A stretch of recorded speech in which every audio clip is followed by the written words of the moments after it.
And we're back. My gosh. Just like the Lakers today. It's Gerald Glassford coming right back at you here from Lakers Fast Break. Pop Culture Cosmos, where we cover the latest news and trends in pop culture each and every week. Twice a week, wherever you get your podcast. Yeah, switching from one mic to another ain't always the best thing to do right before, especially when the game is so close. But I wanted to go ahead and get you the sharpest, and nicest, crisp, clear sound I can get you at best I can.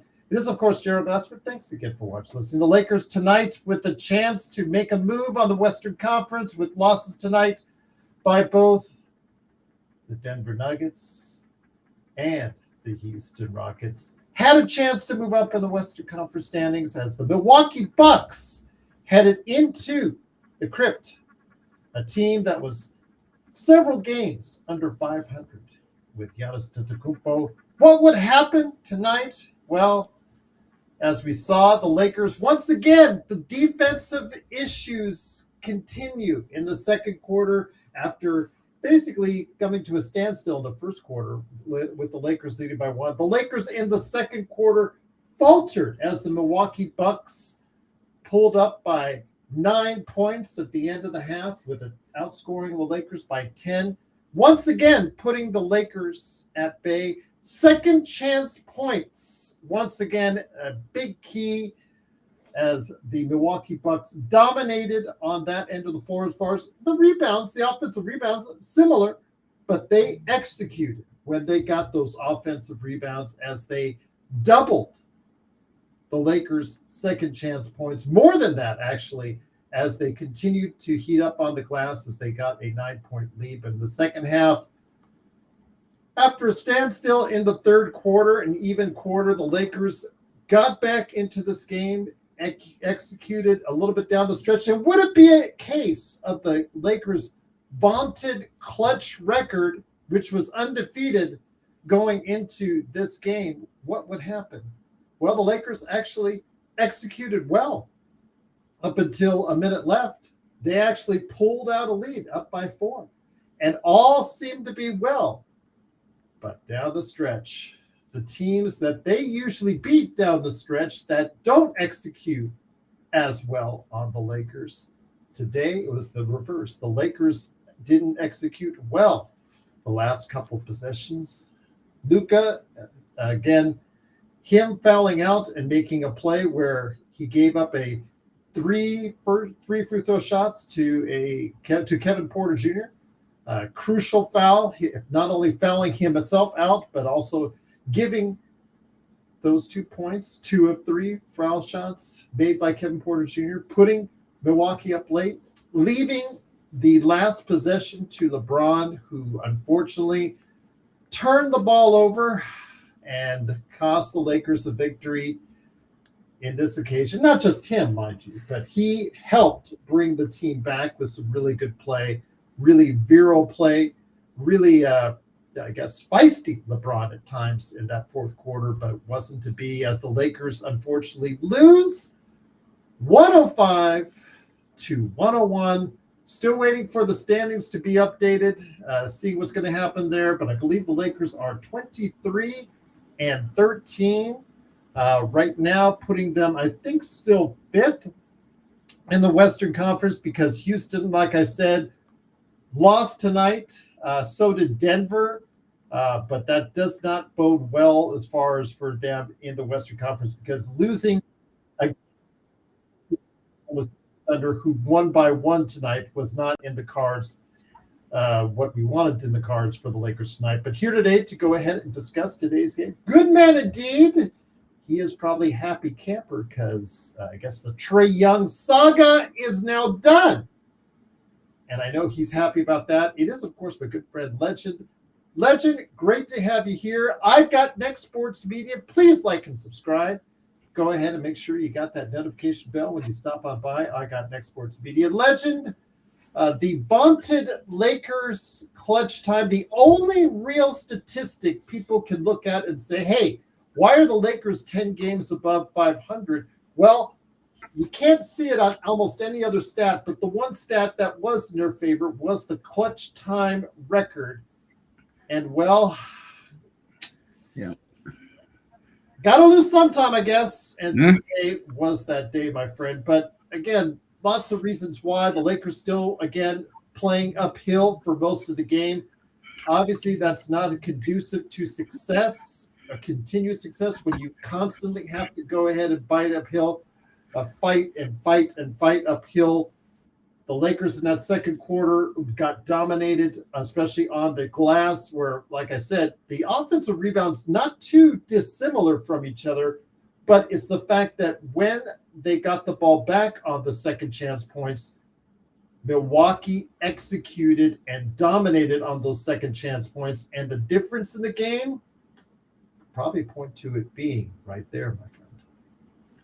Yeah, you're absolutely right. And I feel like a little bit of that very end of the sequence part, JJ probably should have called a timeout to give yourself maybe a better looking shot, possibly. And maybe that would have prevented the LeBron turnover and all that. But, like you said, Joe, it happens. Eventually end up happening. But some things definitely could have been probably planned a little bit better if you just called a timeout and called a timeout. And also, I got to get JJ for this one. Should have saved one of your the challenges. Should have saved one, because you never know what happened towards the end of the game. And look, I feel like they kind of got a bad call on that one. But you got no challenges, so nothing you can do.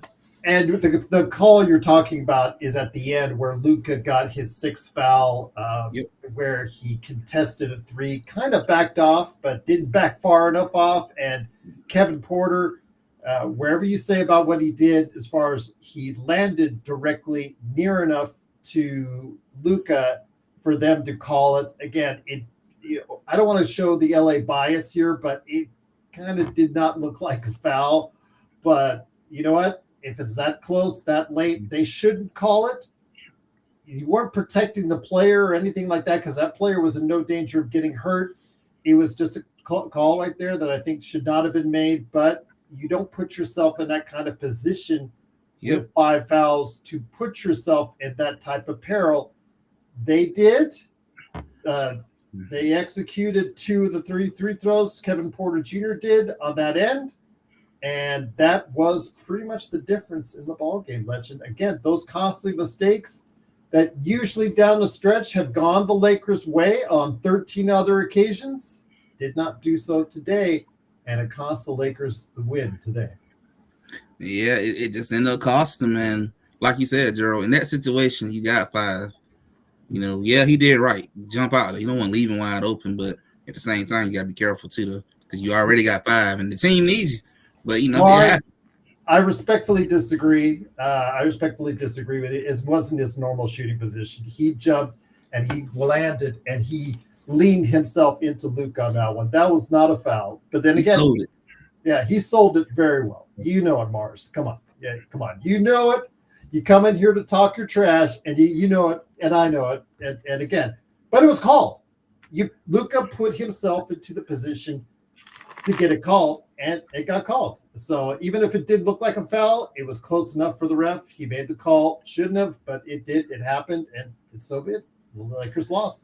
It's just that simple. You get your calls, and sometimes you don't. And again, there was 2 calls today that the Lakers got overturned, but they didn't have anything left by the time. Like I said, Legend was right. They didn't have anything left to go ahead and do on that. But I understand what they're also saying is that Luka put himself into peril of his foul trouble earlier in the second half. He got 4 fouls in the third quarter. The substitution pattern should have changed a little bit and altered itself a little bit to try and avoid getting that 4th and the 5th foul, eventually the 5th foul that he picked up in that second half as well. I think that, JJ is right. JY is right. JJ should have altered his substitution plan to make sure that Luka would not pick up that 5th foul. I don't think he really did. And again, just simple mistakes. lead to bigger things, and unfortunately, it led to a loss today for the Lakers. Yeah, I feel like some of JJ's decision was definitely questionable. The part that gets me the most about him is it's like he made the right decision, but he just sometimes you do it too early in the game. It's like some of the challenges, good call, it was the right call, but somebody or one of the assistant coaches should have said, "Hey, coach, save one of your challenges for the end of the game because you just never know." It's good to have something to back you up towards the end, and the fact that you use them all up, you put yourself in that situation where there's not much you can do to try to give yourself a chance. And yeah, Luka too. I mean, you put yourself in that spot. I can't help you. I can't bail you out.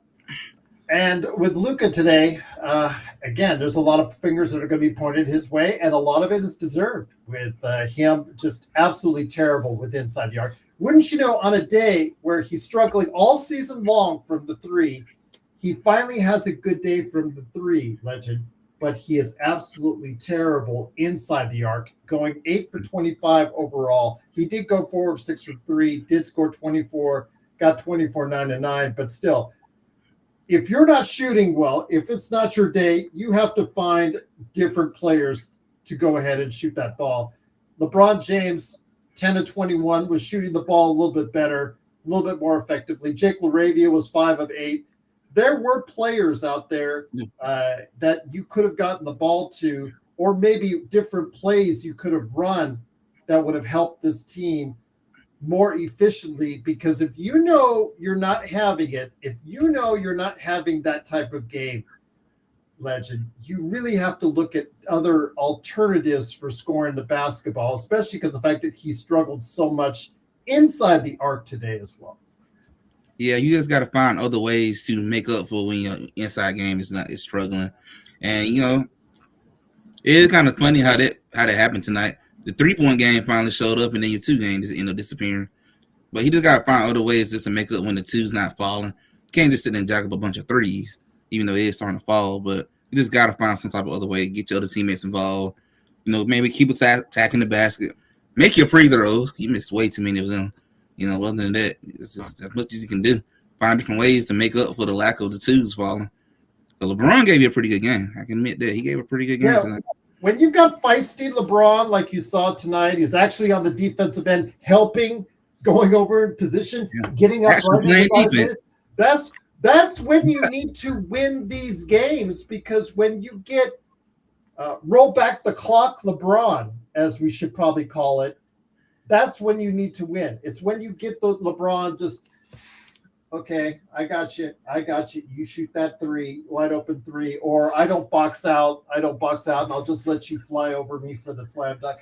Those are the days that, okay, you know what? It makes it a lot harder to go ahead and win. But today is the day second half, something got into him. Something got under his skin, and he just was really animated. Yeah. Especially in that fourth quarter, he had juice left. He had energy left. Usually when he's tired and fatigued, and you can't waste those games because you don't know how many of them you have left, quite honestly. You just never know when it's going to come, because LeBron's 41. So, you might have some games where vintage LeBron show up, and then you have some games where LeBron stand at the rim and be like, yeah, you got it. Yeah. But hey, tonight he showed up and he played defense. He was giving everything he got. I mean, hey, he blew a LeBron game. So. Well, Giannis Antetokounmpo tonight, 21 points, 6 rebounds. Offensive rebounds for him, 4 for him. Offensive rebounds again. When you look at it, it shows that the Lakers actually did better on the offensive glass, Legend. That's the funny part of all this. But the problem is, whenever Milwaukee got the offensive rebound, they executed and they scored on those second chance points. That's where this game is different on as far as the game is concerned.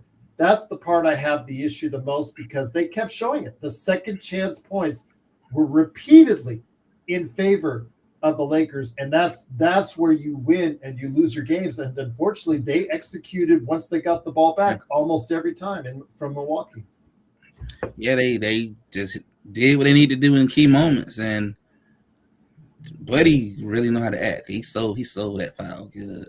He sold that He good. sold it good. Again, you put yourself too close. It wasn't a foul, guys, but it doesn't matter.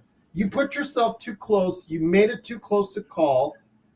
Kevin Porter Jr. did a great job of selling it.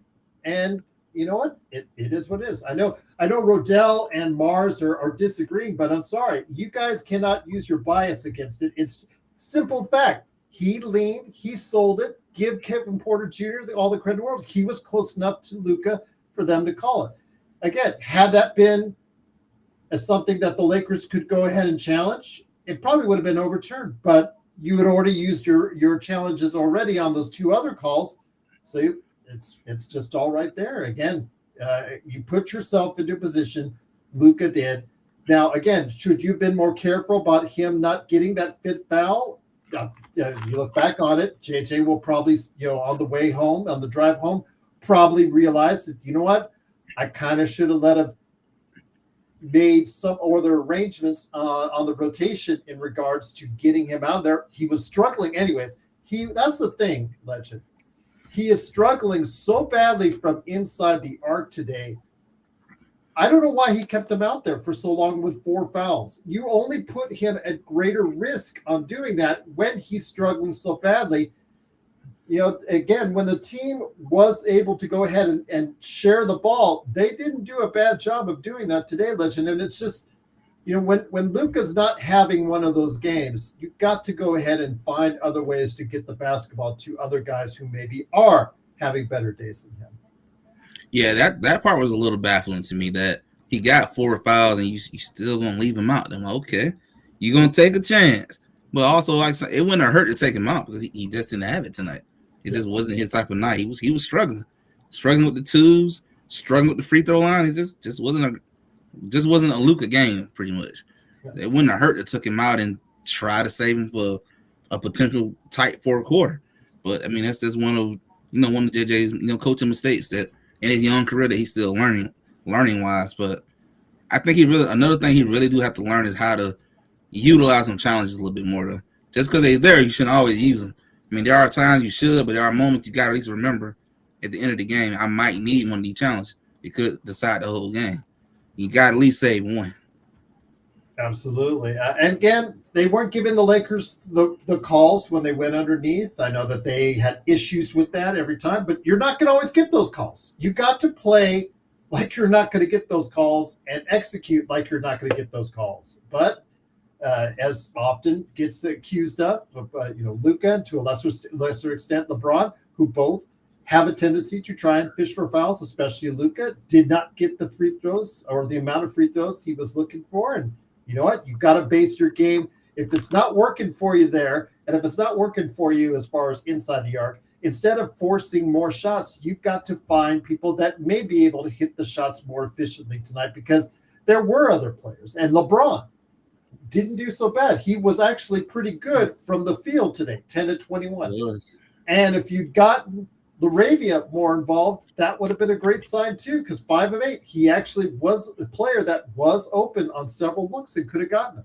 You could have gotten more involved. Jared Vanderbilt, 9 points, 9 rebounds. But as we say all the time with Jared Vanderbilt, it's not a question of if or when, it's a question of when Vando does a Vando play that makes you shake your head. And there was a play where it was just off the offensive glass, and you look like if you just caught it with 2 hands. Simple. Just catch it with 2 hands. You can either put it back up or put it back out.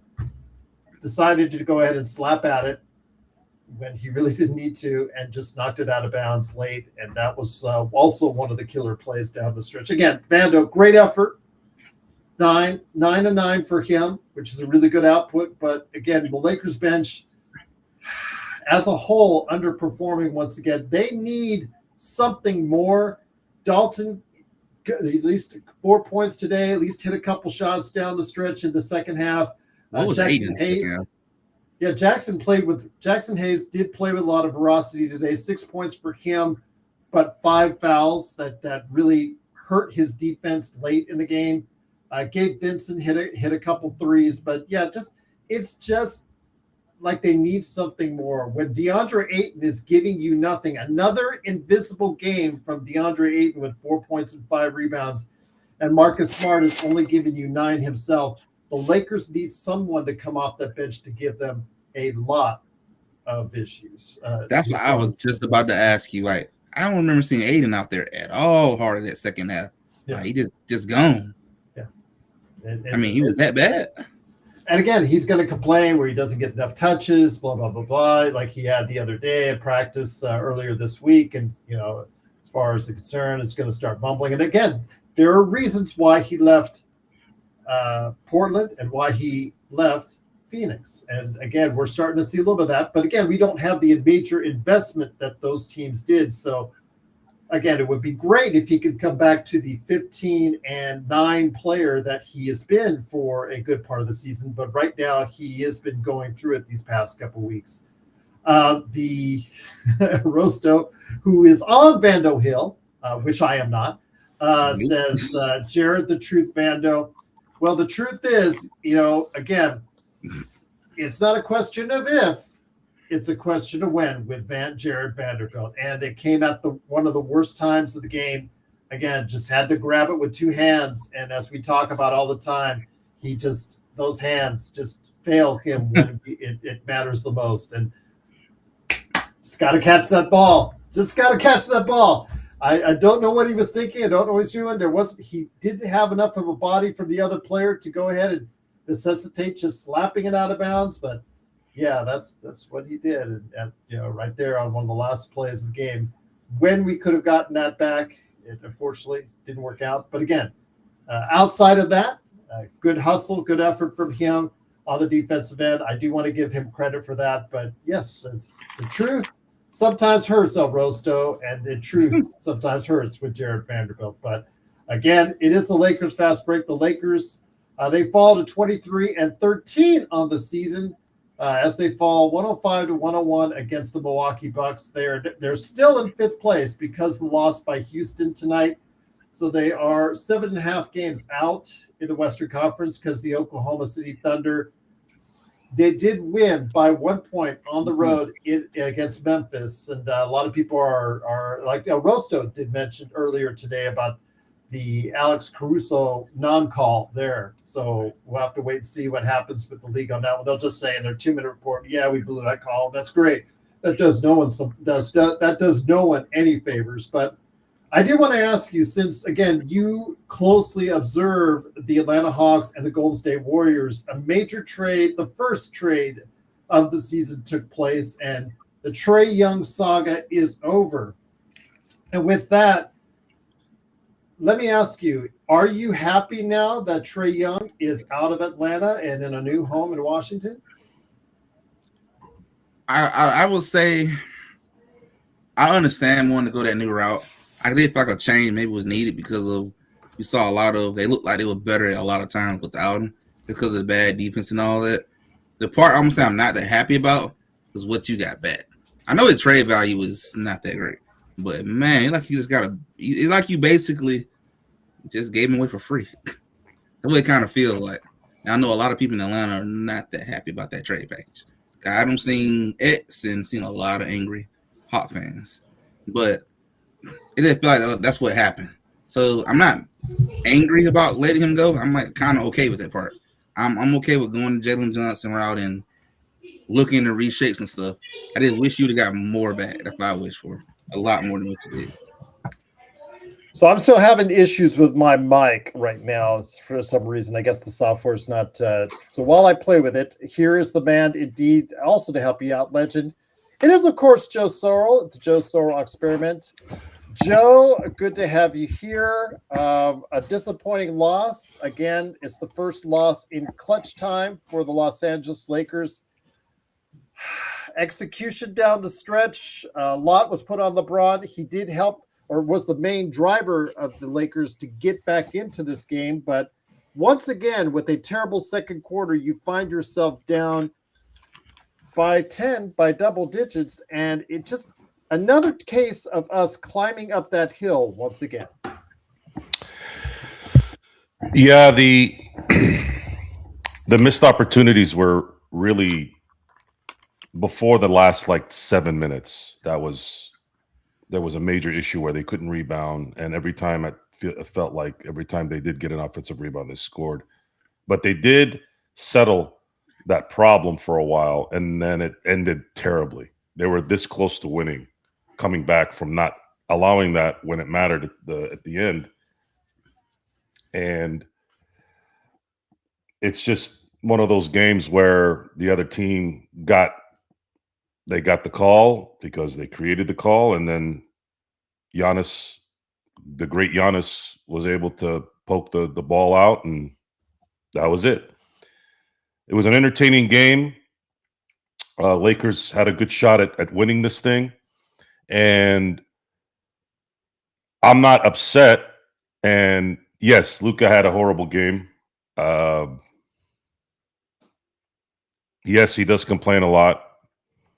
I'm not gonna front on that, but you gotta. No one's perfect on this team, and it's just what it is. But I do want to say this. I have been here for a while, since LeBron's kind of sort of gotten really, really healthy since he's gotten back. I was just in an amazement with LeBron James tonight. He was absolutely, like, when you see him play the way he played tonight, that's the LeBron we want to see. And I'm not saying we Laker fans. I'm talking about fans of basketball. That guy, to do what he did, even if he wasn't long in the tooth, would have been amazing. And for him to do what he did, and essentially this would have been a blowout if he didn't, by the way. So I saw something today, and maybe that's why I'm not upset, because you guys have heard me say this before. I absolutely love greatness. I love greatness. And maybe a lot of my frustration with LeBron in the years that because I never really gave a damn before he was a Laker. Like, I don't give a shit about, what players do on other teams, and it pisses off somebody else. People hate Patrick Mahomes now. So fuck people. People are fucking idiots. Anytime somebody wins too much, anytime somebody looks like they have more than you, people all of a sudden, here comes all the fucking jealous assholes that come out and have to criticize everything. I'm not one of those people, okay? My criticism to LeBron was always around him. It wasn't about the court most of the time.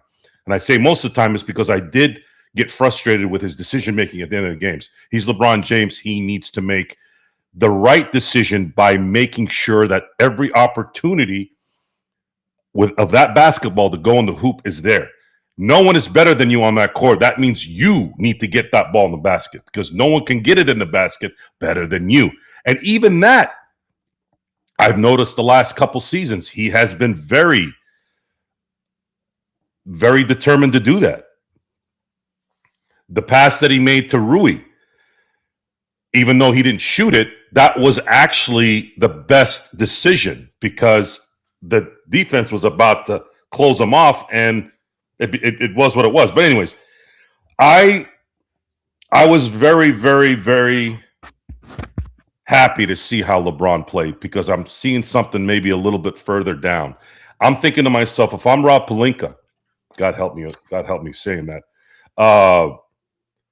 If I'm Rob Pelinka and management, and they're seeing this kind of LeBron James, then the wheels are going to have to start rolling here a little bit. Because if this is what you're going to get at the end of the year, we're going to get Luka. Luka's going to be fine. Okay? Don't worry about Luka. I'm not worried about Luka. But if this is the LeBron James you're going to get at the end of the year with a clutch Luka, things could get interesting, especially if teams are not going to be what they're supposed to be, which OKC won tonight, but they struggled, and they've been struggling for a while. And that happens during an 82-game season. They might get out of it and start winning 15 in a row in the next week. We don't know that, right? But based off right now, seeing what I've seen with LeBron and how he's played, I want every chance to see if this thing can work. And if this is who it is, You got to start figuring out, hey, man, we may need to get a couple things before the deadline is over. Otherwise, you won't have any chance. How about a little bit of a chance? And that's kind of what I got out of this. And I'm in that mode right now where I'm in every game, and I kind of use that as a slow step to where this thing might go. I don't know where it's going to go. But as of tonight, I was very encouraged by how LeBron played. I wasn't by Luka, but again, these guys aren't going to play 82 perfect games. No one does that. And I thought the last 7 minutes, I thought the team really clamped down and played some good defense. But man, do they need a rebounder. Whew. We're talking about wings and three-point shots. Fuck that. No. Fuck the wing and fuck the hell with the 3 and D right now. We need a rebounder. This team needs someone that can rebound. Who the hell can rebound in the NBA that would be available? That's what I'm going to start looking at as soon as the show's over. Well, before you do, though, the Lakers did win the rebounding battle and had more offensive rebounds. The question was, why couldn't they execute? Because they got killed on those second chance points, Joe. Time. It was time. It was the time. It was the timely rebounds in this game because, again, they did clean it up the last 7 minutes. The last half of the fourth, they were good. They weren't getting messed up by that. But this team, and this is, tough mention, Ayton causing problems. See, we needed him to be a rebounder, and he's not. And I'm not expecting him to be Rodman. I'm not expecting him to be even a Jokic who's averaging 12, 13 rebounds, right? I'm not asking him to do that. I'm asking him to do 8 to 10. 8 to 10 instead of 5 wins this game. Because imagine this. If he has 10 rebounds tonight instead of 5, right? And they don't score, because it just felt like every time they had a key rebound, offensive rebound, they scored on it, right? At the worst time. They're making a comeback. They're down only by 4. Boom. They miss a shot, and boom, they get the offensive rebound. Imagine if he gets 5 more rebounds. That's, let's say, 2 points. And a lot of these are 3 points, actually. So if you go 2 points, and then let's halfway through. Let's say 2 of them were 2 points, 3 of them were threes, because everybody shoots threes now, right? So those 5 rebounds that he could have got, that's 9 and 4. That's 13 points if they were to score on every one. Let's say they only scored on 3, and 2 were 3-pointers, and 1 was a 2-pointer. Let's just keep it fair, right? And they're not going to hit on every one, right? To keep it kind of leveled. Now you're looking at 11 points. I'm sorry, 8 points. So 8 points. What did they lose by? Guys, this game, professional anything. You saw the World Series, right, Gerald? The Toronto Blue Jays lost a World Series, I think maybe 5 times because of an inch. The ball getting stuck, the double plays, they're out at home. The skill and the professional game is so high. It's this much. Robert Ory's 3 in Sacramento. This much. So taking care of the little things, when we say taking care of the little things, this is what we mean. Because if DeAndre Ayton is taking care of the little things, like getting that extra rebound when the other team misses, you're coming out of this a win. Once again, it is the Lakers losing 105-101. They're still in 5th place at 23-13, but they are still 5th place in the Western Conference.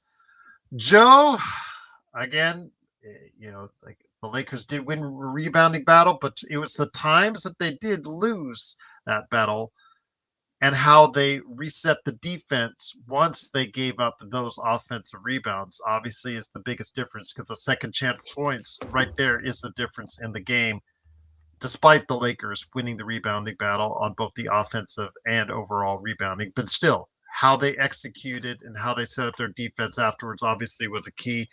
The bench tonight, again, giving us outside of Vando, who showed great effort. 9 points, 9 rebounds, as emphasized right there in the super chat. Truly appreciate the super chats, Roaster. But when you go to Vando Hill, you go up on Vando Hill, but there's a tendency to I'm not gonna criticize Vando tonight. On that last play, though? Yeah, that last play was bad, but he generally didn't play a bad game tonight. No, actually, it was good up until it's just that it's coming. You just don't know when. Yeah, but I'm not gonna. This game would have been a win if they could get some damn rebounds. Yeah, those second chance points. That's the difference right there. But the Lakers off the bench tonight, outside of him, Jackson Hayes gave great effort as far as lining up against a lot. Antetokounmpo did get in foul trouble with 5 fouls, but with Jackson Hayes, it wasn't really too much of a scoring threat with him. Didn't get too much in the way of lobs. 6 points for him. Gave Vincent a couple threes. Dalton Connect hit 4 points in the second half. It's just not enough as far as juice coming off that bench.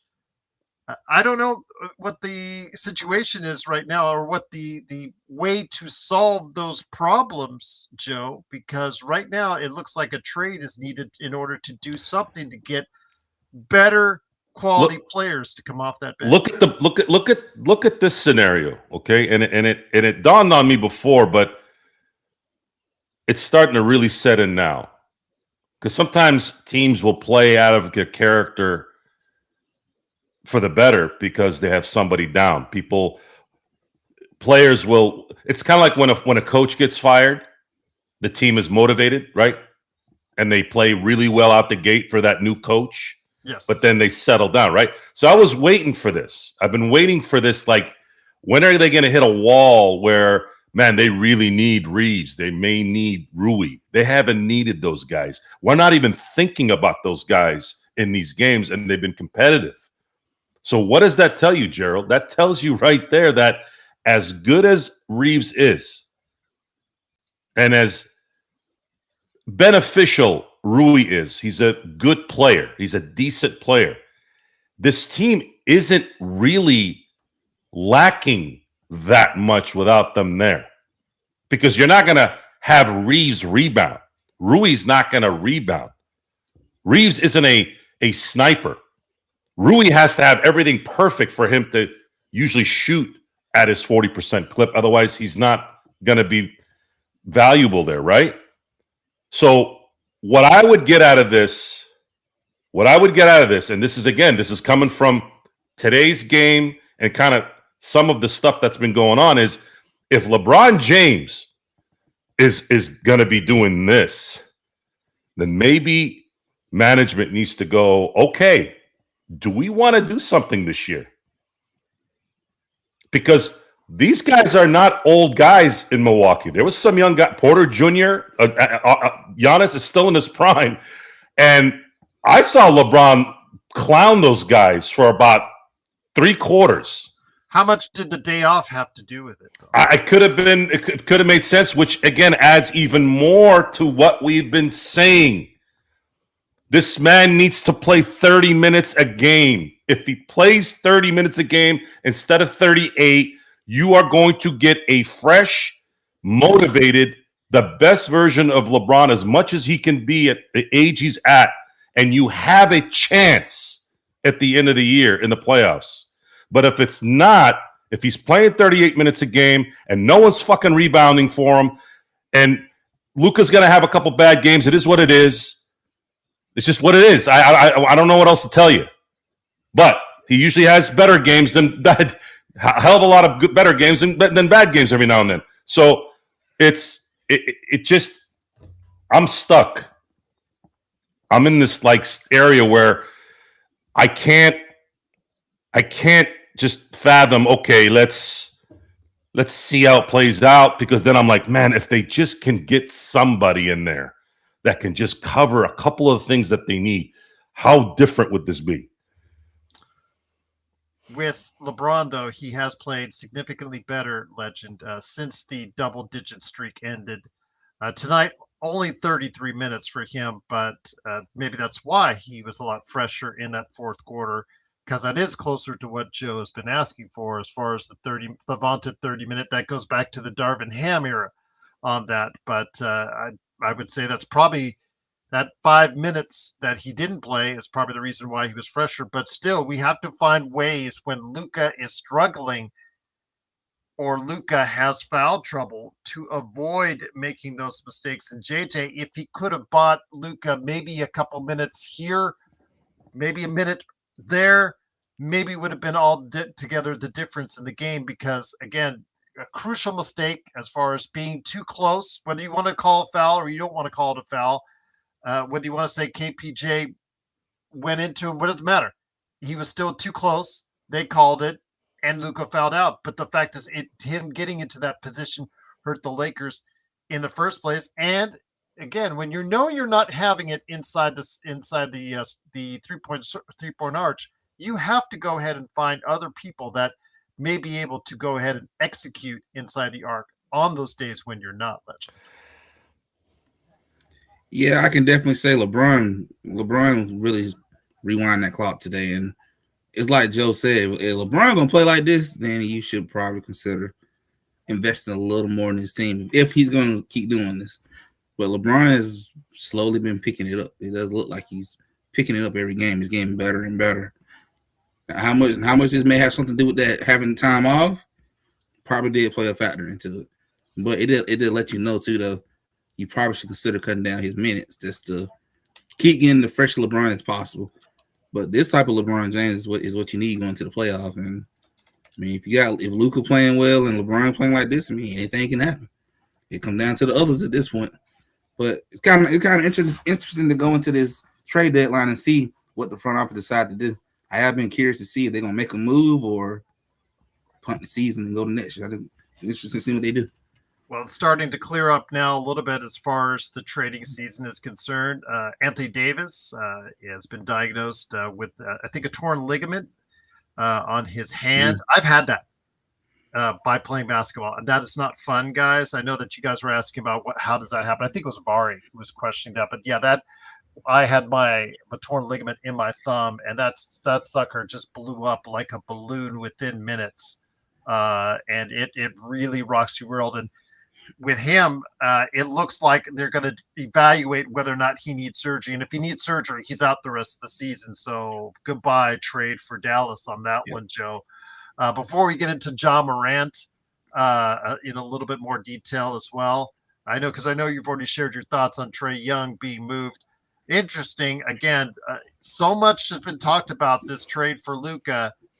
And one reason why you and I applauded it at the time was just how healthy would be AD going forward. And as we've seen, he's not been too healthy going That's forward. why I did not want the Warriors to touch that, nor the Hawks. They would be tired of that.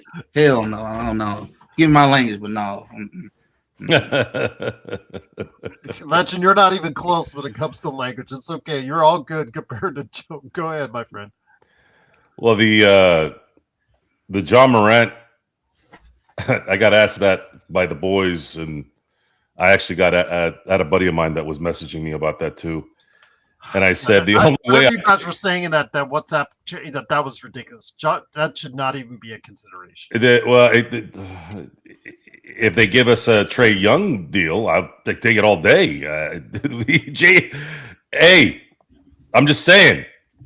I know Memphis is not going to do that deal, but if you're going to give me a CJ McCollum and a filler, you'll take that for Ja Morant. You better believe I'm going to take that deal because figure it out. The Lakers don't have something like It's a league of talent, and there's very little of it. So go ahead and put Ja Morant at the 2 and let him cook. And you better believe that Luka's going to make sure he's going to get the ball, and he being left open for 3 is your death if you're the opponent. He will make that shot. Now, his attitude and all that, sure, it may blow up. I don't know. But what option do you have at that point if you can get him for nothing? but it's not going to happen, so it's okay. Do you realize John Morant was shooting under 20% for most of the season from three? Yeah, but I think his clock is 20. checked out. I think he's Robert Ory in Phoenix over there. I would touch John Morant right now with a 10-foot. Well, I'm not going to touch him. I don't do that kind of stuff. I won't trade for him. Sorry, I'm not trading for him. You're going to trade him for a couple of expiring contracts? That's a wasted contract, Joe. What the hell are you talking about? He's losing his athleticism. He's shooting 20%. Yeah, if you get him for free, you take him. Small guard. He's a small guard. Oh yeah, if he's free, I take him then. He'd be better than half the damn roster. I'd give him half the fucking roster. I'd go out with just $30 million is tied up in John Morant. That's what you want. It's only for 2 more years. So if he fucks up, he fucks up. But at least you can maybe give it a shot to this year.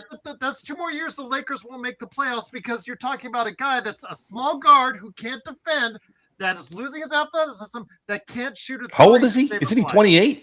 He's Fuck 28. no, he's like my age. How the hell is he losing his athleticism? He's like 26. 28 is like, yeah, like he's not as literally athletic. my age. Watch the Makes me feel games, like a Joe. failure He now. is not as athletic as he once was. it's worth the risk. You're crazy. That's almost Laker Tom crazy. But Yeah, he's not quite. 26. Damn, Not that makes me feel like a failure. Not quite. But here today to go ahead and discuss what went on with today's game and also the John Morant and Anthony Davis issues, or Trae Young, if he wants to talk about that as well. It is, of course, the guy behind Lakers Corner himself. It is John Costa. John, great to have you here. We'll put John Morant to the side a little bit, talk about today's game. Just, again, the Lakers always find themselves having to go uphill. And in that second quarter, just could not execute at all on the defensive end.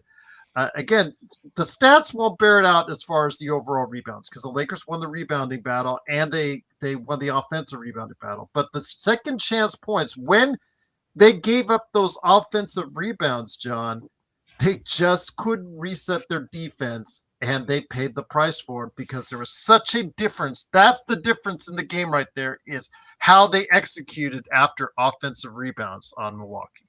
100%, Gerald. If you guys want to hear a quick synopsis of this game and exactly what happened, please do go check out my channel with Lakers Corner. I just dropped a 3-minute recap on that. And that's one of the things that I mentioned, Gerald. At the end of the video, at the end of all my 3-minute recaps, I give 3 exact clear state reasons as to why the Lakers either won or lost. And tonight, that was the number one reason I started with. Besides the 2 fumbles that we had of Luka doing a dumb foul at the end and LeBron not putting the ball in front of you, that's like the number one thing you learn. You blow by somebody, put the ball in front of you. But besides those 2 blow-ups, the number one reason we lost was second chance points.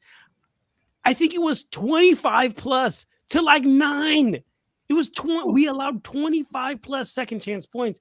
I don't care how good you are. I don't care what LeBron James you have. I don't care how good LeBron plays in the fourth quarter. I don't care how good Luka Doncic is. You're not going to beat any team in this league giving up 25 plus second chance points.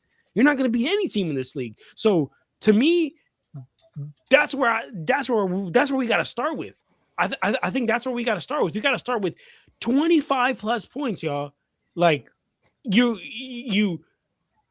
it's good. I'm gonna be 100% honest with you guys. I was surprised the game was this close. I'm gonna be honest. I was surprised the game was this close. The way we gave up second chance points, the way we allowed points in the paint, y'all. The score at halftime. I just want to give y'all some numbers real quick because I feel like a lot of times numbers helps you clarify the craziness. They had 61 points at halftime. 36 of those 61 were in the paint.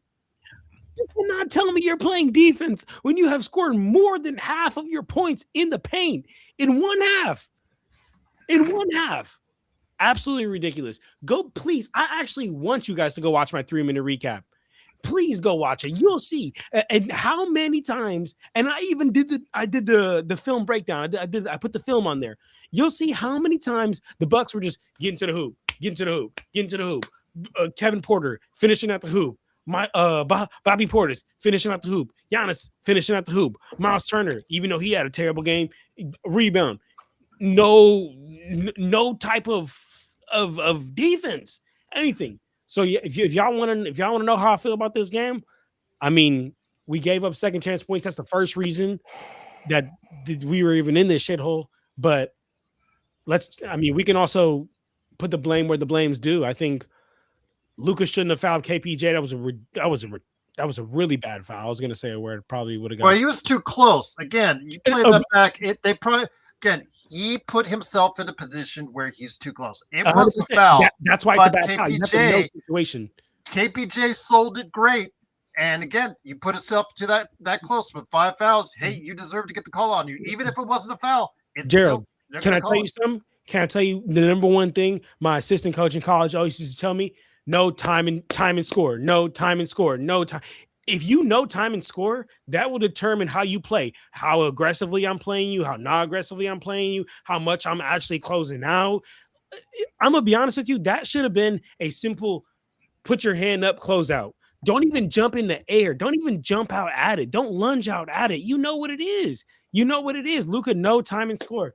That was a dumb foul on Luka that gave up the game. And then on the other end, LeBron didn't do a smarter move himself because, again, shorten that dribble. The number one thing, you get past a defender, you get past their shoulder. What do? You either advance the ball or you put the ball in front of you. You do not keep dribbling that rock like that.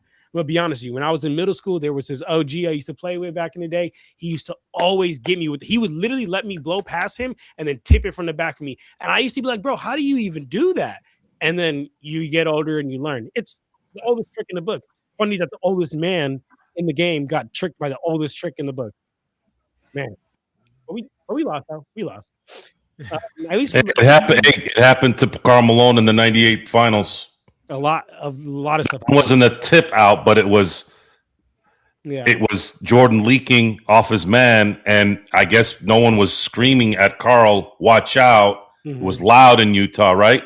That's why when you're the home team, the crowd's supposed to shut up to help your team. You're supposed to be loud. You scream when they score, but that's the point, right? They score and then they're going to the other side, but you got to be quiet, right? And what was it? I'll say it again because I like the way you said it. What was it? Time and score, right? Yeah. Time what? You got to always know time and score. So time and score. So one of the things back to the details example. One of the things that when someone and I say someone as in my friends when they're going, hey friend, when they go, are you? Because every time the Steelers win, it's the first question that some of my troll friends. Oh, do you like Mike Tomlin now? Do you like Mike Tomlin now? Right?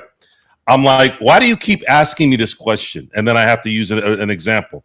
I say, why is a Monday evening quarterback on his love seat recognizing this and Mike Tomlin isn't? Because if one guy doesn't do it in a spur of the moment, fine. But when you keep seeing it happen, why are these guys not running out of bounds when time is important? And then when they aren't sort of at the end, they know they cannot retreat. They have to be running forward. Are you practicing these things? Then you don't have to use timeouts. Then you're saving time.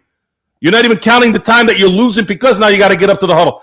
Time and score. The inbounds pass. The clock. Are you prepared to play? Like if you're having problems as a professional NBA player inbounding the ball, would you think to not practice, condition? Do you ever hear Kobe, how he talks about his pivot foot, how somebody is going to pump fake? They're going to usually use their right foot to do certain things. Then they're going to go up. Then they're going to move their head a certain way. He studies that. Why is he one of the greatest? Why? And the thing is, not just for himself. Why was it that I didn't see that stuff from Pau Gasol, from Lamar Odom, from Shannon Brown, from any of these guys that played with him? Why didn't anyone not ever fuck up around MJ? Why? Because he was all in there with that, and he coached, and then you had good coaches on top of that, and that's what that is. It has to be second nature. The basics have to be second nature, and if they're not doing it, then you have to get them out. Going back to DeAndre Ayton, tonight, if DeAndre Ayton plays like a center, the Lakers win this probably by 10. But because he's doing whatever the hell he's doing, not doing his job, box out at least. If you're scared of Giannis doing things to you, fine. Can you box out? You're bigger than that motherfucker anyways. What are you worried about? Let him come over your back. They'll call a foul every now and then on that at least. So what is he doing? It's because the focus isn't there. Maybe JJ tells him, hey, look, you got to do this. And maybe he's not doing it. And then that, unfortunately, that's where the coach, it's one of those things where like, well, he's not doing it. You've told him. Now we have to start looking at you. Like, it's unfair, but it's not happening. Yeah. I felt bad tonight. I felt bad we saw a performance tonight by LeBron James, and he's been playing really well lately. If you watch how he's been moving around, just unbelievable what a player that guy is. Tonight, it all came together at like an even higher level. I'm just sitting there going, man, please win this game because I really, really, really want like the W for this. This is what it's about. But it just didn't work. Now that I think of it, Joe, I think one of your best friends in life would have been my college assistant coach. He's actually just fucking like you now that I think about it. Because you saying you love time and score, that's literally what he fucking lived on. Like, yeah, that's what all he talked about is just knowing time and score and time and placement and just everything on the court. So I love that you connected that. But just real quick, because you touched on Aiden, and that just opened up the can of worms for me. Because you know what's crazy, Joe? This is the same, and Legend and Gerald and everybody here in the chat, this is the same guy that a couple of days ago said, like, oh, like, I don't feel like I'm involved enough. Like, I don't feel like I'm getting the ball enough. Brother, you got 5 fucking rebounds today. I don't give a you know what Kobe used to say, too, back in the day? People used to ask for the ball. He'd be like, get the ball. Kobe like, get that shit off the rim. Go get that shit off the backboard. And that's what I would say to DeAndre Ayton. If DeAndre Ayton dared looked at me and said, I don't feel like I'm involved enough, I'd have pulled up every single game where he got out-rebounded by bigs that he should have been dominating. Gerald, remember the other day when we were on stream and you mentioned the fact that this guy was the number 1 overall pick of the same draft as the Triple J? And he was getting owned by the number 4 pick. Right? Not to even mention Luka. This is ridiculous. I'm gonna be honest. I see body language. I think LeBron and There's Luka a reason why those bridges are burnt in Phoenix and Portland. I see what happened now. I see There's a reason why he was available for a $9 million payday for the Lakers and a 1-year deal, essentially. Although he's got an option for a second, but he is what he is, which right now equates to what, a 17 to 22nd best starting center in the league at best. He's 15-8, but he's not even playing at that level right now and hasn't played that level for weeks. Just he is what he is, and once he gets disinterested, he just tunes himself out. And the problem is he continues to tune himself out. Guess what's leaving? All that money that he could have gotten put into his wallet. All that money. Bye-bye. Have a great time. Yes, go into someone else's pocket. I think not as much, because I think Ben Simmons literally, and please excuse my language, but suffers from like pussyitis. Like Ben Simmons, that's just what he is. But I think that like DeAndre Ayton is not too far from it. I'm gonna be honest with you, because I think it's starting to get to a point where it's got to be a mental thing, brother. Like it's got to be a mental thing of you not locking in, you not having that fire under you. Because again, like I'm not asking him to come out here and shimmy, you know what I'm saying? Pull up, play make. No, but I am asking him to have games where he has more than 4 points and 5 rebounds and shoots the ball preferably more than 6 times. I'm gonna be honest with you, because just to be real with you, Jackson Hayes. Honestly, I would say in this game, he didn't even have a great game, but he outplayed DeAndre Ayton. And if you even want to look at numbers wise, the numbers will tell you that too. But I'm talking about all off just eye test, right? I feel like Jackson Hayes right now, when he sets that pick, he's rolling with more intention to score. He's rolling with more intention to get everybody else open than Ayton. I feel like, and Luka, when you're struggling from inside the arc like he did today, you have to make those better choices and say, you know what, I'm going to get the ball. It's more prominently to my big guys instead, because I'm not feeling it. I'm not feeling it inside the arc. I'm shooting terrible from it. I'm hurting my basketball team. I'm not getting to the line. I am hurting my basketball team from inside the arc today at the free throw line and inside the arc. He has to make better choices when those days are not his. Again, he can't score 35 every single game, but when he doesn't, he's got to find the other players in order to get that job done. And a couple more lobs, a couple more execution. Ayton shows up, like Joe says, a little bit more today. And there you go. But again, this is what you get with DeAndre Ayton. You're going to have your days when he shows up with 18-11 against New Orleans. But we talked about it. What would happen the next day against San Antonio? What would happen the game after that against Giannis Antetokounmpo? And we see what happens, John. Just real quick, I wanna touch on Riddell's comment. Riddell said that we're blaming a role player for the loss. DA is what he advertised. It's the team loss and the team effort. I want to add that. I want to say I feel like that's so frustrating because ever since I've been on here, right? I just got on here maybe like 20, 15 minutes ago. You guys have been on here probably an hour plus, right? I'm gonna be honest. I don't think not one of us said, "Oh, this loss is totally on DeAndre Ayton." We've talked about multiple facets. Riddell tunes everything out. Right? Riddell it's like this. We talked about what? Nothing goes in here. Nothing he absorbs. We talked about. I came in here and talked about second chance points. I came in here and talked about points in the paint. And then I came in here and talked about LeBron James not putting the ball and advancing the ball in front of him. Simple basketball move when you get past somebody. And Luka Doncic, very dumb foul. So Riddell, I have to clap back to that. No, we are not putting this solely on DeAndre Ayton. But part of this is on DeAndre Ayton. Part of it is on DeAndre Ayton. So just we pointed out several things like with LeBron, how he helped carry this team back into the game. He also made the mistakes down the stretch that cost the Lakers game. Vando, for however he played well during the first, 3.5 quarters of the game, he made that crucial mistake when he dropped the ball out of the bounds because he didn't try to catch the ball with 2 hands. It's each and every player down the stretch that didn't execute, which usually they are doing. But one thing the Lakers have done well this season, Legend, is that the Lakers have executed down the stretch. Today, it just wasn't their day. Yeah, it just wasn't the day today. I mean, turnover at the end, the foul. I mean, just wasn't it. But I promise you, there ain't nobody saying it's DA though. The whole team take the spread, even JJ. Just some poor coaching moments. No, it's what we're saying is if he had gotten 5 more rebounds as a starting center on a team that needs that more than anything else, if he averaged 5 points a game and had 12 rebounds a game, we would be happy. But he doesn't want to do that. And the thing is, his complaint after the first game after that complaint where he did get the ball and sort of played well, he's been getting the ball in the paint, and guess what's going on? He's hitting it at the front of the rim.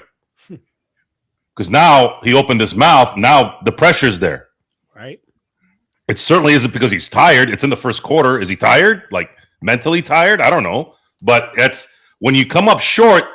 In my basketball activities, I've only played street ball. I never played organized in college or anything like that. When you shoot from when you hit the front rim, you're either tired or you're not getting enough elevation, like because you're tired, or you're thinking too much. No legs. It's just you. And then Marcus Smart, he didn't give you much. Look, the thing is with Marcus Smart, at least for tonight, I know he's made some duds, stupid passes and stupid shots in the past. I didn't feel like he did anything bad tonight. He was pretty, he's playing hard and that's admirable. Yeah. But all this we're not even talking like this right now. If those last two plays didn't happen, they were up. Okay.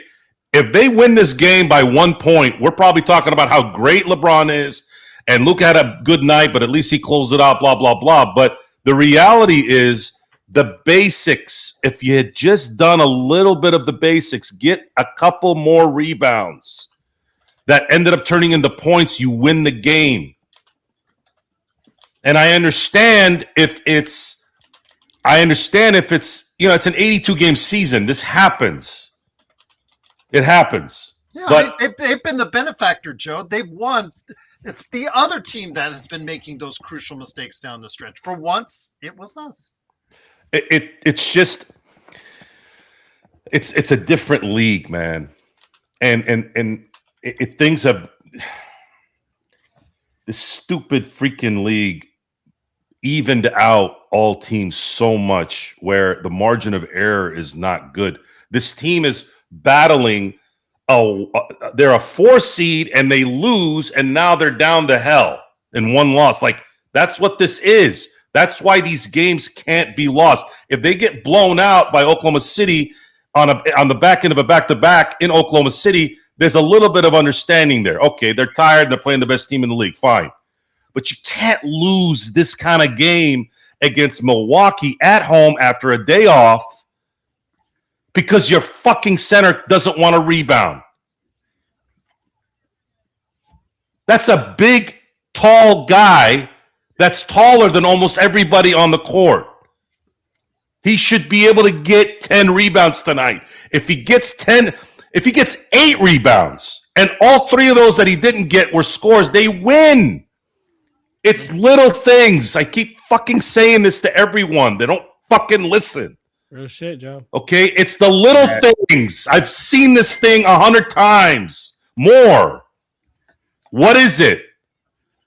What is it? It's broken communication because I just can't. Call me naive. I cannot fathom the idea that JJ's not telling these guys this. And if he's not, this guy shouldn't be anywhere near this team coaching. Because I know damn well that Darvin Ham wasn't doing it.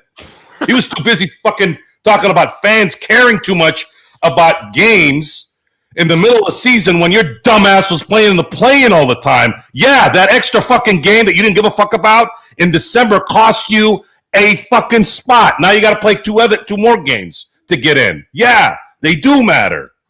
It's constant. It's a constant, and this is the thing that breaks people because I'll fucking destroy anybody. Like, I don't run out of energy. I don't give a fuck what people think. If I'm looking at something that has context, common sense, it makes sense. I don't give a fuck if you tell me a story and dance and do a ballet. I don't give a fuck. What was the result? Look, I'm not doing this because I need to be right. I don't give a fuck about being right. Look what happened. Look at the results. If this had happened, this would have been a different result. I'm just a messenger. Mm-hmm. I don't want to hear about, you're on the couch and you're on this bullshit. Fuck your couch and fuck you. Okay? Look at the results. And it sucks because this is the part I said at the beginning of the show. When you see greatness, you have to appreciate it. LeBron James tonight was fucking amazing tonight. That man right there has mastered basketball. He owns the last 15 years of basketball. It's his league still. Fuck yes. That's crazy, okay? And when you have that kind of result, you see the way he was pivoting, the way he ran out to the three-point line and got that ball. He's running on the ground. That's what we appreciate. Laker fans, as much as LA, Hollywood, and all that shit, we appreciate that. LeBron James, when you do shit like that, Laker Nation's gonna love you, dude. We love that. That's what Kobe was. Magic may have been smiles. That motherfucker would run through fucking 15 brick walls to get to you. James Worthy, the same thing. Kareem, the same thing. Michael Cooper, the same thing. Shaq, Kobe, all these guys. That's why we love those guys. So that's the thing that, honest to God, that's the part that I feel bad about. Because I love when I see that from greatness, and when it's stamped with a W, it's like, man, do you remember that game against Milwaukee? Mm-hmm. And if it was a win, it becomes a better story. Now it's like, fuck. Now we have to talk about how for just a split second, LeBron was seeing the opening and he fucked up. Like, that happens. It just happened at the worst time. Yeah. No, that's real shit. And just want to add something real quick because I think it's it's ironic that I feel like everybody know me and Joe didn't have the LeBron and Jordan debate or whatnot, but both Joe and myself both can recognize greatness where greatness is due, right? And even regardless of how Joe feels about LeBron, he's able to give him his flowers, and likewise about how I feel about Jordan and whatnot. And I just want to make something clear because I feel like the problem with the LeBron fans, to be honest with you. They're either just literally LeBron sexuals where like LeBron can do no wrong, or they just absolutely hate LeBron and there's nothing LeBron can do and this guy still sucks and he's the closest thing to Satan, right? Like that.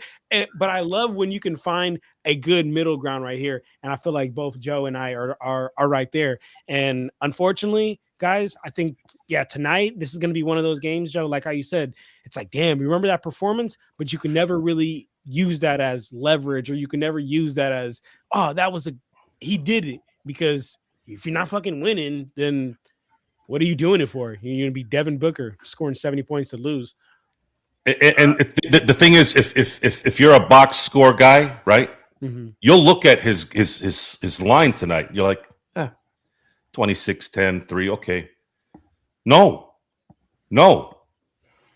This has nothing to do with his numbers. If you see how he was playing tonight, this is the part that we have to explain to people a lot. They're not all 26, 20, and 10s are equal. When I hear about Luka and the difference between Luka and, let's say, Reeves, Luka's 30 points is 100 times different than Reeves' 30 points. It's different. Do you really need me to sit down and talk to you about it? Okay. Well, you might need to sit down and talk to about Juan because he says, I'm tired of Luka whining and not playing defense. That I can't argue against. I'm kind of tired of him whining every 5 seconds too, but it is what it is. That's what we got. I know. I'm not going to sit here and shit on him for that because I don't like it either. I have to deal with it. His entire career. I know, but I can't argue against it either. It is irritating. Well, listen to the rest of this, but thank you. Hold, let me just say this with Juan. Put it in there. He put on the super chat. He hoped Mark Walter can see through this fake player. Imagine Ohtani being fat and can't pitch. He is sick of it. I'll let you have your venting moment right now. That's fine. If you feel like that, then you're venting. But come on, Luka's gonna win his championships, but don't worry about it. But I'll let you vent a little bit. And comparing anybody as good as Luka is, comparing anybody to Shohei. They don't make Shoheis, guys, about every century. I can't go that way. I can't go that way. But I just, man. I at the end of the day, it was a good basketball game. It really was. Minus and we're in a society now where every possession, every jump ball, everything is magnified. It's like, oh my God, right? If you go watch basketball in 1987, let's say you went to the NBA headquarters in New York and said, listen, I want to watch every Laker game in 1986-87. They went 65-17 that year, won a championship, Magic won his first MVP, all that shit. I bet you the 17 losses that you watch, if you had kind of no clue what was going on and you have no basis of comparison, nothing. You'd be like, what the fuck? Every time they lost. So I'm sure of this. I'm very sure because human psychology has become that kind of thing in today's society. So this game was just a good game in the end. It was exciting. They lost. And we're upset because we're doing a podcast and we're finding out reasons why. And it's just, I hope that they can go into the film session tomorrow and say, listen, DeAndre, if you get 3 more rebounds in these possessions where you were standing, I'm just taking a guess. You haven't seen the game. I got to go see it again. Sometimes I'll watch it again when I'm just kind of getting ready to go to bed. But if you had gotten the rebound here these 3 times, the game we would have won. We need you to get this rebound here and kind of go from there. But I'm with you. We're here. We're here. We're next game, I guess. Next game indeed, which will be Monday at Sacramento. So yeah, we're looking forward to that. But again, great time here to be had despite the loss. Once again, the Lakers lose 105-101, fifth place at 23-13 in the Western Conference. Legend, let me bring it back to you. Appreciate your patience, my friends, going back and forth. Legend, again, with what's going out there. I mean, we saw Trae Young moved.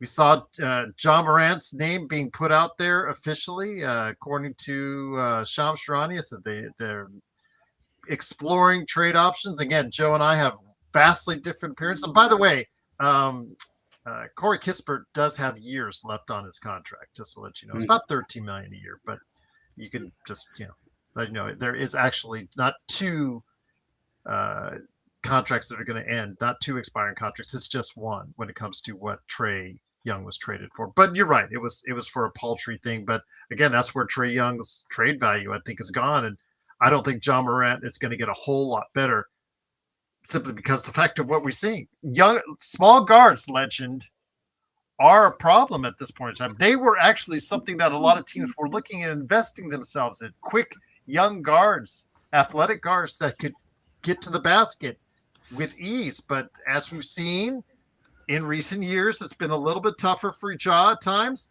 And his three-point shooting is absolutely atrocious. Where is he going to go? And you want to add on to that, the other major trade piece that everybody's talking about, just found out in street clothes, AD. I mean, we talk about Luka. Okay, Luka, bad game, terrible game. You know what? But he is still on the court, and AD is. Yeah, I mean, making that trade look worse and worse as time goes by. But, John Morant, I wouldn't trade too much for him, just me, because of he losing the athleticism, so that's already beginning to fade. Can't shoot that well. You kind of begin to remind me of Russell Westbrook a little bit with some style of play of the game starting to fade. At this point in his game, he got to figure out a way to learn how to advance his game without having the athleticism to rely on. But like Joe said earlier, if you're gonna give him to me for free, yeah, I'll take him at that point. But I'm not gonna give him my draft picks and stuff. No, I'm not gonna do that. But the AD part, this is why I tried to tell my buddy out there who was like, yeah, the Warriors should go get him or the Hawks. No, we do not want AD. I'd rather be broke and be out here in the street struggling if I do that. I don't want $64 million in his last year, and then he wants an extension on top of it. Nah, he didn't want to protect himself. Deep down the career is probably over with. You done. You can't stay healthy. It's getting worse, it look like, as time goes by. I don't even think he's 35 yet, so you're breaking down this much now. It's going to be 33. I don't even know if he'll make it to 37. But, I mean, I'm just being honest. I don't know. He can't stay healthy now. I don't know if he'll make it to 37. I mean, I don't know. He might be lucky to get to 35 at this point. But, I wouldn't trade a bag of chips and water for him. No, I'm good, man. So, John, if you're like me, you get a lot of people inundating you with their trade ideas, and I see them through and through. Is there anything that you get primarily as far as individuals that you'd like to see? I've seen names in here. Zubats. Yeah, we should have hung on to them. If we wouldn't the irony be that we actually would have to pay a lot more for Zubats? But I'm sure that the Clippers if they're going to trade him, they're going to trade him for probably trying to get 2 firsts for him would be my guess at this point in time because of how valuable he has become. I didn't say they get it, but I know that they'll probably be asking for it if that's the case. But when it comes to what the Lakers need, John Morant and Anthony Davis, I don't think they're at the top of the list. But who is when they talk to you out on your different social media channels? Shout out King Cora real quick because I do think that Nurk for cheap would be an all right alternative. I'll tell you what, that it would not clean up but improve the rebounding issue there that we have with DeAndre Ayton. So that's a cool little shout out. But honestly, top tier names that I'm looking for are the Herb Jones or the Trey Murphys of the world. Good luck. What was that? Good luck. New Orleans already said they're not trading anybody, by the way. I was they said that already. I was gonna say exactly this. I was gonna say, I love like Laker fans like optimism and whatnot, but guys, there's not a chance we're getting Trey Murphy, and especially Herb Jones. I mean, he is the reason that the Pelicans have the 9 wins that they do have. He is literally the reason for those 9 wins. They are not Trey Murphy is not Jones because Jones hasn't played a whole lot. Jones didn't play tonight. Yeah, that's what I'm talking about. Trey Murphy is got 35 tonight. Yeah, Trey Murphy is the reason that they've got those 9 wins. So to me personally, like, yeah, those names are top of the list, but honestly, I think that we're kind of a stuck between a rock and a hard place. I'll be honest with you, especially just being the Lakers, on top of that, and being that where we are with like assets. This is more going to be off season type thing for us to be able to land the player that we're really looking for, to be honest with you. But I do think that a good player like Nurk, I do think that would help out the our rebounding woes here that we have. Sha'ir Pyjon. Wait, what do you say? I'm seeing Trey is already on our roster. Oh, is he trying to say Austin Reeves like Trey Young? Play offense but can't play defense? Or I don't know. I did not mean Trey Young, guys. I meant Trey Murphy.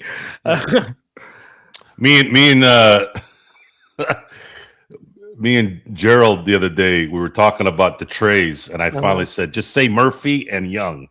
Because then he got me. He was mixing them up, and then he got it to the point where I started mixing them up. You mixed it up. I didn't mix it No, up. you started it. No, I called you right on it. I'm like, no. I called you Trey right on Young. it. You started doing up first. I had to fix it so he could listen the right way. You screwed it up. And he kept messing it up, and then now he's projecting his mess up to somebody else. And this is where we're at. But luckily, I saw the problem, and he appreciated it. And now he's trying to come back with a reverse Uno on us. No. It's all live there on. And you know what's funny? Videotape on YouTube. On my 3-minute game recap that you guys can check out later. No. On the 3-minute game recap. Will you let the man finish? Y'all can check out. I did the same fucking thing. I was talking about Trey Murphy and I said Trey Young, and even on the recap, I was like, "Oh, my fault. I meant Trey Murphy." but again, we're not getting him.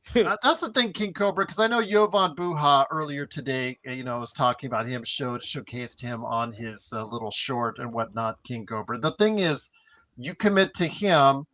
Does he solve all your problems at 28 or $29 million a year for the next 2 years? Again, when you talk about what he does right now, he's doing okay in Miami. But look at where Miami is at as a team. Is he having such an outstanding season on his own that you're saying to yourself, wow, he can really do it on both ends of the floor? There have been times in his career that he has played, because he is the number 1 draft pick, isn't he? That who? It's number Wiggins or Wiggins was, he was the number 1 draft. This guy was called the fucking Canadian Mamba. We forget that. It's like I know this. Yeah, he's a Canadian sloth is more like it. Real shit. But Canadian when did he actually play to that level, guys? You think about it. There was one period of time in his entire career where he actually played at that level, got paid for it, and the thing is, he does play okay on both ends of the ball, especially on the defensive end. And that was always his issue. That was the issue him coming out, was that he was his motor was a little slow. Yeah. Kind of reminded me of Jadeveon Clowney, where they're just kind of like, are you awake? Like, move. And Tough, you're saying he's not going to get the rebounds. He did when in that drive towards the finals. He was incredible. Absolutely incredible. Legend, you know it because you're a big supporter of the Warriors. That's when he decided he got every rebound. He got every defensive play. He hit enough on the other end. He was incredible. But the problem is, what do you have now all these years later, Legend? Yeah, I'm sure you still keep an eye on him.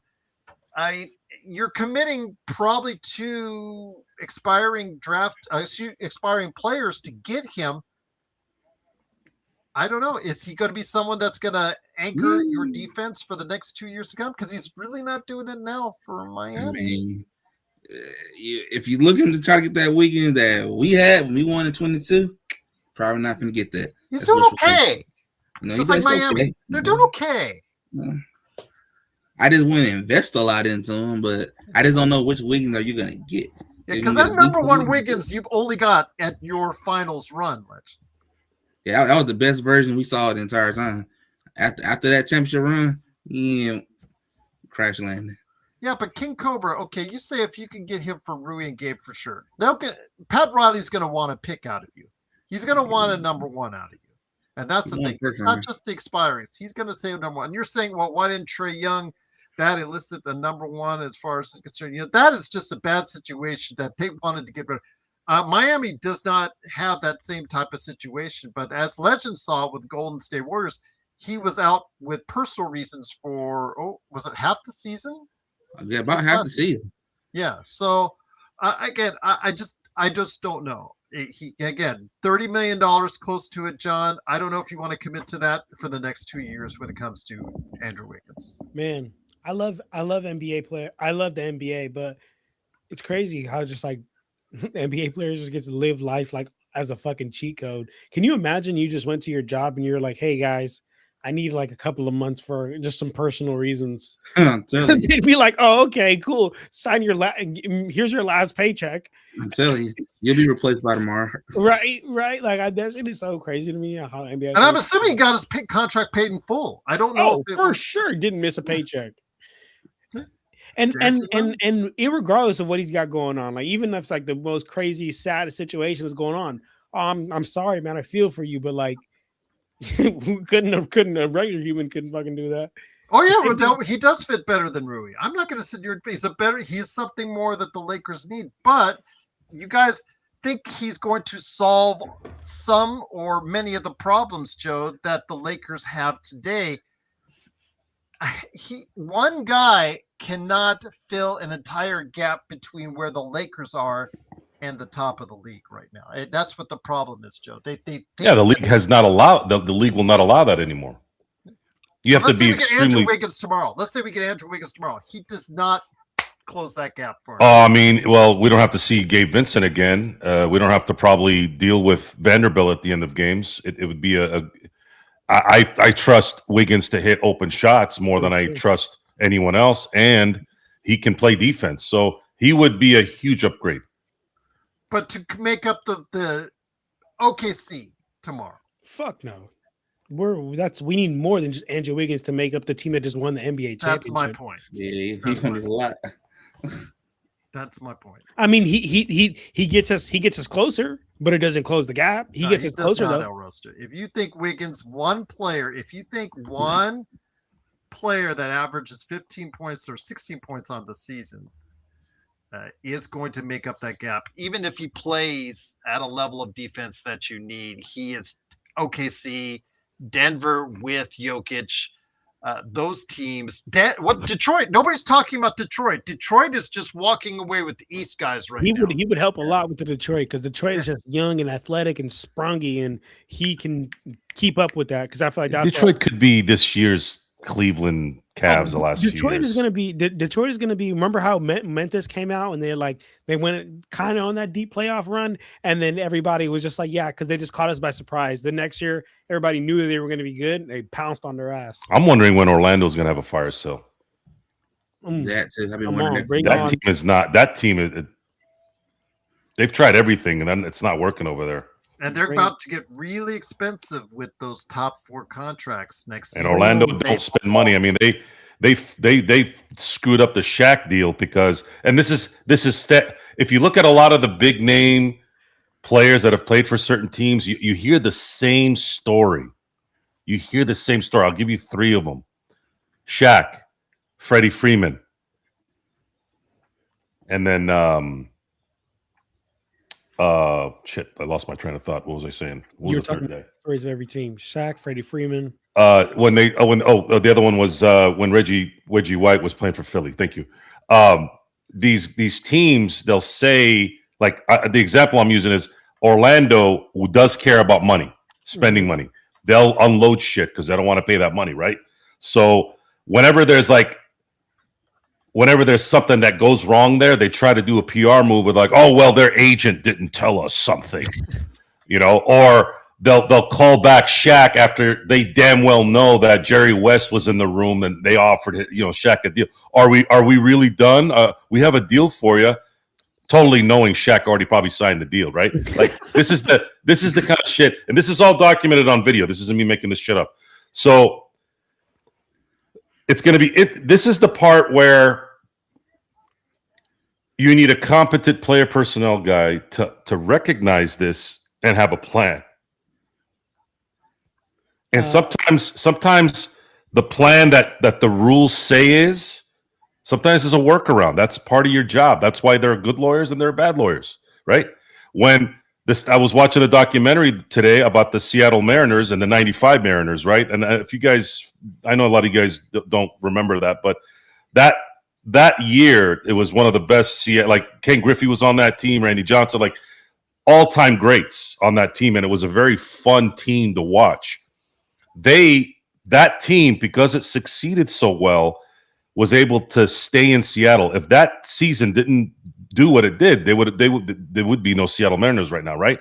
But during that year, they were having a vote to approve a publicly funded stadium. It didn't pass, but then the excitement and the Ken Griffeys and the A-Rods and all that on that team, the mayor or whoever was in charge, they said, "Hey man, we can redo this and we have another way to go about this," and they did. And they ended up getting Safeco, and the rest is history. So the Lakers don't have that guy. They don't have – you know what Dr. Buss used to say back in the day when it came to the Rick Foxes, the Robert Ory's, the Shaqs, when it came to getting those guys? Oh, I don't know, Dr. Buss. We're kind of over the cap and, this, and that. It's like, we're going to have to do this, and that. Well, don't worry about it. We'll figure that out. But just get this guy to commit, and we'll figure out how to work that later. There is none of that with this team. They don't have that skilled guy. So after this year, part of my excitement about this year going and finishing is I want someone to rework front office stuff. You all know what that means. Juan says he's looking at results, Joe, because he knows that you love results. Luka, no defense and whining and crying in a soft as hell. Bad game by Luka today. I'm not going to sit here and defend him. But again, if we didn't have Luka right now, what would we have? We'd have a street closed for a center and a role player in Christie. I know that would Juan, you're starting to sound like Edelson over there in Dallas. Maybe Nico Harrison? Are you Nico Harrison? Are you Nico in the chat? Mm-hmm. Nico, come on, man. How well is Dallas doing right now? Luka destroyed everything. Luka destroyed everything. Luka is the foundation of the next great Laker run. Honestly, guys, I think we should. I'm gonna be honest, Gerald. It's totally your call, but I think we should just start ignoring those comments. Like that's like saying LeBron James is like the worst basketball player of all time, or that's like saying Jordan and Kobe and LeBron like aren't top 10 players or something like that. It's just it's just King a blasphemous puts comment. something out like that, though, John. You got to ask yourself, okay, what is the basis of that? Because you're not making There's no that basis statement. behind saying Luka destroyed everything when Luka Doncic is an MVP this season and is the best player probably ever had on our team since 6 Kobe years and LeBron. ago. They won a title in 2020. What did they destroy? They are a playoff team right now. They've been a playoff team before. Nothing has changed. The problem is now you have a player that you have to build around, and you have to put the proper players in place in order to do so. And the Lakers just do not have that. Rob Pelinka decided to save his money for 26, possibly 27, and in doing so did not get the kind of players that he needed to build properly around a Luka Doncic, which is obviously what you guys are seeing. And again, Luka had a bad game today. I'm not going to sit here and tell you guys differently, but to say Luka destroyed everything without backing it up or putting any credibility behind it, it just reeks of you guys, because we got a lot of haters. We got a lot of Luka haters in this group, and that's fine if that's your opinion. That's you're still here, and I truly appreciate you being here. You've got to give us points on why, because it just looks so bad that Joe and I and John and Legend can tell you for 10, 20 minutes why Luka is a great asset to this team. And you guys just tell us in one sentence that no, Luka's just not going to. That's just. We're I'm not here. entertaining that dumb thought anymore. Yeah. But So, yeah. I said if you're upset about something and you want to get it out today, get it out. But you can't sit there and get upset at Luka for having what might be maybe his second bad game of the year. And still had 24 points. Right? It's just sometimes stuff don't go right. It's just what it is. You can't. And Luka is not fat. He's in very good shape.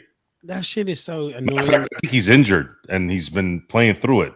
So, and people saying that it's so annoying. Like Luka Doncic, no, Luka's not fat, y'all. Like he's going through an NBA season. Like throughout an NBA season, he is not allowed the time to get in shape of how he was in the offseason. He had nothing to. I'm sure he had other things to do, but nothing to do besides get in shape. That was his NBA, y'all. Like I promise you. And yes, King Cobra, we do have a chance to end up still second or third, but the Lakers, again, they don't have enough talent on this team to face OKC in a series and win. Let's just be real. Let's just be honest with you guys. They get a rebounder, it could change things. They need more than that. They need more depth. They are just depleted, Joe, after player number 5 on this team. And it's just clear when the Lakers have to move their top reserves into the starting lineup, there's just nothing. The cupboard is bare. The cupboard is bare. And it's just that simple. But guys, the toilet is calling for me. I'm about to go and drop all right. But don't forget John's 3-minute report before you pick up that phone. But it is John at, of course, Lakers Corner. Yes, check me out, guys. Lakers Corner. El Rosto, I am not the Laker. Please, you're gonna go to the Lakers dumper now. I'm about to El go Rosto, to the Lakers dumper now. El Rosto, don't all right, guys. insult me like that, please. El Rosto, don't insult me like that, please. Don't insult me. I did this because I love the Lakers more than you. I love the Lakers more than you ever will, El Rosto. I was born a block and a half away from the Forum. He said your mama ain't got no I was born with purple and gold in my blood. I started this channel. That's an insult right there, El Rosso. So don't ever say that to me because I created this channel, but I'm not going to lie to you guys. You guys want lies. You guys want happiness. You guys want flowers. You go to those other stations because they'll give you that, but they'll give you a bunch of BS and you guys will be all pissed off at the end of the season. Why didn't you tell me differently? We tell it to you real. We tell it to you honestly. So don't call me a Lakers hater. I am a realist. Straight up, Gerald. Or else, and that just insults me to the. I'm wearing a Lakers t-shirt. I have nothing but Lakers wardrobe in my closet. Damn. I've got Lakers. Those are all uniforms that I bought or I got gifted. Don't play with Gerald, man. Don't play with Gerald. Hating on your. No, I call it the truth. It's not hating because it's the truth. My asshole can't keep holding this anymore. What's the matter with you, man? Just go. Pick up that phone. Pick up that phone. Go take care of your business, man. There you go. But no, El Rosto, they're my Lakers more than they are yours because I call it like it is. But if you don't want to, you want to deny, you want to go on your Vando Hill, stay on your Vando Hill. Why are you El roasting Gerald right now? Yeah, El Rosto. It's just again. I created this channel because I love the Lakers more than you, El Rosto, and I love the Lakers more than you ever will. It's because he can't handle. I guess if he's the truth, everybody's a liar. El Rosto cannot handle the truth about Vando Hill. Hey, look, guys, Vanderbilt is an enigma. He always is and always will be El Rosto. You will not see the mistakes he makes down the stretch or the fact that he can. How many rants does Joe have to have about him catching a ball before you understand and get it? There was a reason why he was in the doghouse and didn't play games, El Rosto. That's a good one, Mark. Get it. Yes, someone I would instantly. Yes. Yes. Someone for someone. Yes. Hopefully someone competent again that would give you everything you need that Vando cannot. I would give. Would you guys give up assets to give up? Hell no. That's for a first rounder for that. No one wants Vando. I still love you too, but don't ever call me a hater. Don't ever call me a Laker hater because again, I'm wearing the shirt. I do this show. I started this channel. And I've been doing this for 1,500 episodes plus. So don't tell me I'm a Lakers hater because I love the Lakers more than any of you out there. But Except me. Lies? No, including you.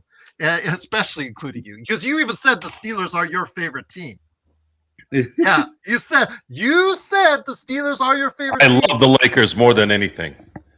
No, you said the Steelers. I got that on Memorex videotape on YouTube. Hey, look, I got the hat, right? See the champions. Yeah. You're so good, Joe. I got that with the hat. I got the Lakers. I've got 20 of them. Hey, I don't. That's not my business. So what? I win every time. Got nothing to do with me. Vander will hit a game winner. Vander will either hit a game winner or will go 2 feet short and 2 feet to the left because that's Vando shooting the ball. But again, great effort today. Great effort today from him. I even give him the compliments, El Rosto, and you still don't see that. Great effort, but again, it's not a question of him if. It's a question of when. Like with Marcus Smart, it's a question of when he's going to make that boneheaded mistake during the course of the game, Joe.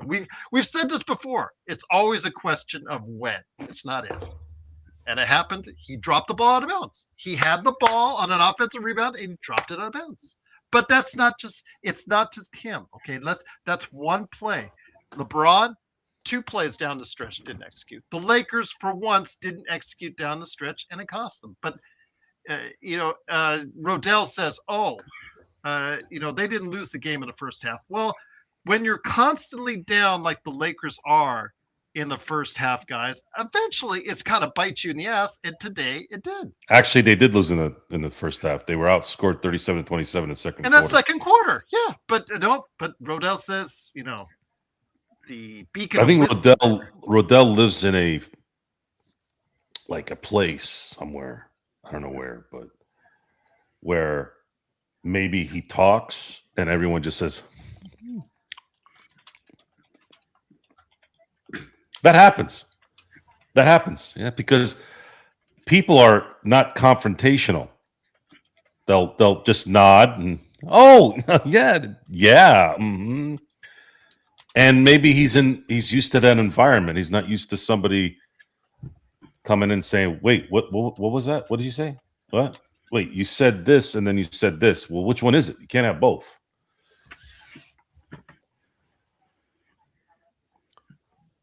Can't have both. No bueno. No. But how about that game tonight, Legend? Man, Indiana up. You might as well just give them the title, seemingly, because my God, they killed Oregon tonight, man. That was just I think the country, Joe and Legend, got a real glimpse of just how good Indiana is. I think we weren't sure, but hey, it's. I'm going to say something, and sorry, go ahead. Legend, go ahead. Oh no, I was just gonna say a lot of people did. I'm kind of glad ESPN did this today. They showed Coach Indiana. He came from James Madison, and a lot of people didn't know that he came from James Madison. A lot of them players came from James Madison on that team. That's the funny part. There's a lot of G5 on that roster, so it's kind of funny to see a half G5 team going to win a national title. Yeah, Ole Miss got that pass interference call, and it kept the drive alive, and.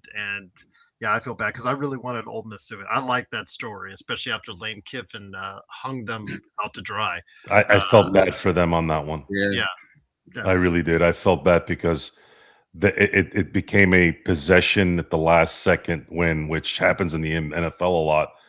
And a little bit of me was wishing that Ole Miss would win it all because I'm not the biggest Lane Kiffin fan. And props to the tree. Props to the tree. The fucking oak. Nick Saban. He won a national title no matter who won the last 2 days. That's crazy. That is a crazy. So me being me being someone that loves the NFL, except for Roger Goodell, Coach Singetti.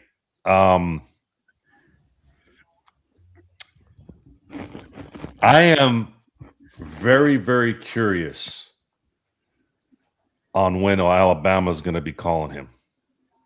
I was saying the same thing. Going to be called. And I think you're going to find the first $30 million a year coach going to Alabama. I think they're going to drop a 5-year 150 on him. Winning in Indiana, a basketball, this is the equivalent of Duke winning a national title in football. Duke might actually would have been more of a chance than Indiana winning a national. And again, I'm getting ahead of myself, but I have a very hard time believing that they're going to lose. They could lose. Anything can happen, but I'm pretty confident they're going to beat Miami. They beat Miami. We're talking about, this is kind of like a redux of the LSU season with Joe Burrow and Jefferson and Chase.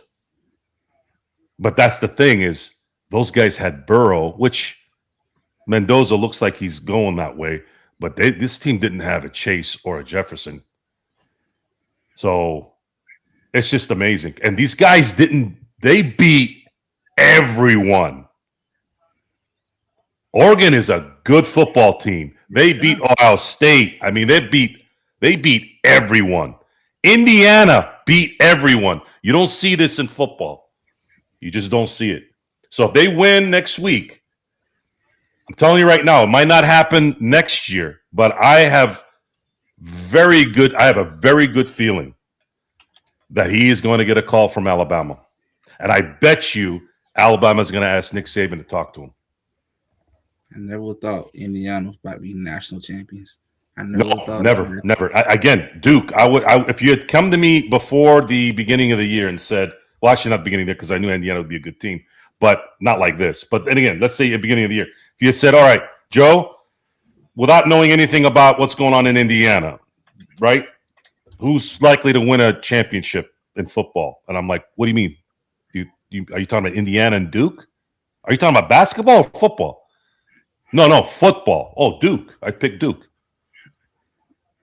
So that's just an amazing thing. Amazing what they've done. And Raider fans were watching tonight, and they have to be just boy, they got a heck of a quarterback, man. They got to get some receivers, though. They got to get some wide receivers. So Jim Harbaugh sent a little bit of a hint. It might have been a joke, but if I'm John Harbaugh, there's two places I probably want to go at this point. Buffalo, got to see what happens this week. But, man, I'm excited for Sunday as an NFL fan. Having Mendoza to start your next phase. 3 good games on Sunday. Yeah.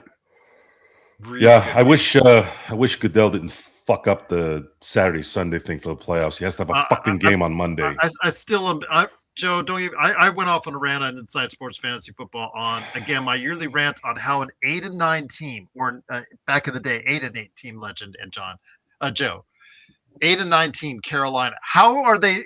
I don't care if they won the division. Okay, they get in the playoffs, fine. But why are they hosting against the Rams? Why are they hosting? That makes no sense. You didn't even break 500, and you're hosting a playoff game. And that's just crazy. It doesn't matter. Rams are going to. They should wipe their ass. Should. It's a 10.5 point spread, but I've seen crazier things happen. Well, then if that is, then they earned it. Same thing happened with Seattle and New Orleans 15 years ago. They were 7-9. Seattle was 7-9, and then Marshawn Lynch decided to run over the entire state. They're going to be loud and crazy in Carolina on Saturday. That's all I'll say. Well, I'll be surprised if Panthers pull that off. You and I both. But We'll see what happens. But again, the Lakers, they lose 105-101. The next game is on Monday, guys, against the Sacramento Kings. So we'll see what happens. But yeah, the trade rumors are starting to heat up. Although one trade target, Legends, counting his blessings. What? I think I think you guys out there should be counting your blessings too, because if we've not gotten Luka, if we would have kept what we have, how pissed off would you guys be as far as the season? Joe just said it best in the chat. Joe, if we'd have had AD, we would not be 23-13 this season. And mind you, we don't have a star to set the stage. We'd have to wait, because if LeBron doesn't come back at the end of the year, and even if he did, you still have a 42-year-old star, and AD is crumbling. You have no idea how lucky the Lakers got getting Luka Doncic. You have no idea if you're talking that way. Zero. People are going to be flocking to come to. They're going to be flocking to come play with Luka if they have money to spend on a star. There's no way if Jokic, Giannis, and Donovan Mitchell opt out next year, and the Lakers have money, one of those guys is going to LA. It's going to happen. There's no way. You have any? By metrics, Luka right now, other than maybe LeBron, is the most popular basketball player on the planet. Once you put that golden armor in, man, it changed things. For that much more. He's number one right now in All-Star voting. Yeah, he's number one. But again, you can't tell me that LeBron isn't more famous than Luka. LeBron's been here for a while. But right now, but most popular, yes, he has the one spot in terms of popularity. But it's him and LeBron. Basically, you have Shaq and Kobe now again. Recognition, LeBron around the world. That's not in question. I would never say that. But that's the thing is these guys. You want. You talked about Shohei Ohtani. Shohei Ohtani, the Dodgers, they threw $700 million at this guy, and he came to them with a $680 million deferral request and said, I want to win. Don't worry, I get about $50 million a year in endorsements. I don't need any more money right now. Let's win World Series. And look what's going on. All that talent, all that discipline, all that humbleness. On top of all that, he came to the team that he signed with and said, I'm going to hook you guys up because I know you guys are going to hook me up with the best possible team. 2 years in, 2 championships, baby. And I'm part of that, 50-50, NLCS MVP, legendary team. Baseball teams do not repeat. It's a very, very rare occurrence. Only the Yankees have repeated like 100 times, and that's why they're the Yankees. And then you have a couple of teams here and there over the last 30-plus years before then that have done it. Well, I'm trying to see if any of the Lakerholics will show up. Jamie looks like, as far as he can. Maybe Michael. I'll probably have to step in as well tomorrow, 11 a.m. But Legend and Joe, before we head out, time to plug your guys' stuff as well. Legend, what you got cooking at I Got Next Sports Media, my friend? Well, tomorrow I already got it set on my channel, but tomorrow we're going to be talking about the results of with the game tonight, as well as the other yesterday night's game as well. But I'm going to just talk about how things played out for both Indiana and Miami getting to the championship game, and then I'm going to talk about who I think is going to win. Well, I'm not going to say I think Indiana's going to win the whole game. But I'm going to talk about what they're going to do. Yeah, I'm not going to say it. Let's talk about how I think they're going to win the game, and then to talk a little more about the Trae Young, and maybe so I can get some Hawk fans to come up and talk with me a little bit and just see how the city of Atlanta feels now after we had a couple of days to sit back and look at what the franchise did. It's going to be funny because, again, Indiana might have beaten the other best team of the four tonight. This how bad that would win. Yeah, exactly. Because if you said to us, okay, of these 4 teams, I guess you got to go with Indiana, but I would have probably picked Oregon as. In fact, I think I did in your show. I think I did pick Oregon. So. Yeah, so there you go, right there. Joe, what you got cooking with an experiment about either, of course, the Dodgers, the Lakers, or your favorite team, the Pittsburgh Steelers? Well, we'll definitely have a show after the game on Monday. As far as the Lakers and Dodgers are concerned, I've been waiting to do a Dodgers show as soon as they sign the either Tucker or Bichette. I don't think Scooble's going to be in the plans because the likelihood of Scooble coming to LA would mean that the Dodgers are going to sign an extension to him that would make Scott Boras happy, which I just don't see the Dodgers dropping $400 million for another pitcher. That's just not likely. So I have full confidence that the Dodgers are probably going to end up with either Kyle Tucker or Bo Bichette. And when that happens, that show's going to be a good one. That'll be probably as soon as I find out. I'm coming to the studio and we're going to be talking about it. But definitely going to have a show after the game on Monday, regardless of the results. And in between then, we'll do our best to entertain you with some Laker talk and things like that. Let's hope the Mike Tomlin rant will come later. Well, the thing is, here's the thing with the Mike Tomlin rant.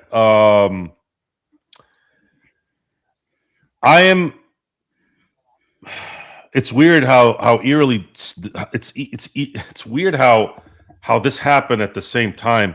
So you started seeing a lot of people defend Dave Roberts, a lot of his players, and when you listen to Aaron Rodgers wax poetic Mike Tomlin up and down, and I'm a huge Aaron Rodgers fan. I've always been a huge Aaron Rodgers fan. You almost have to table it at this point. So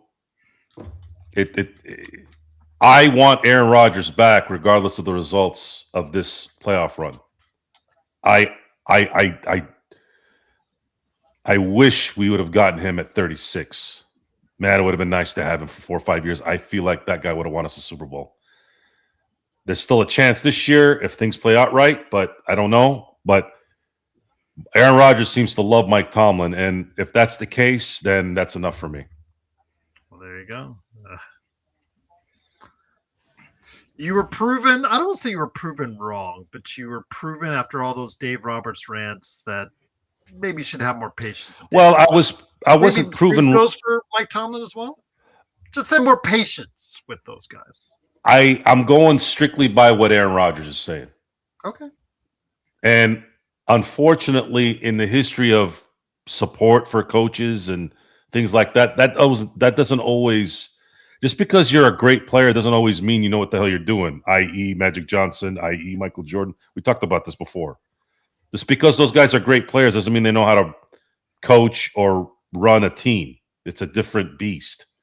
Those guys a lot of times fall back on their playing mentality. You can't do that in the office. The office is a different beast. You have to deal with numbers. You have to deal with contracts. You have to deal with agents. That's a whole different beast.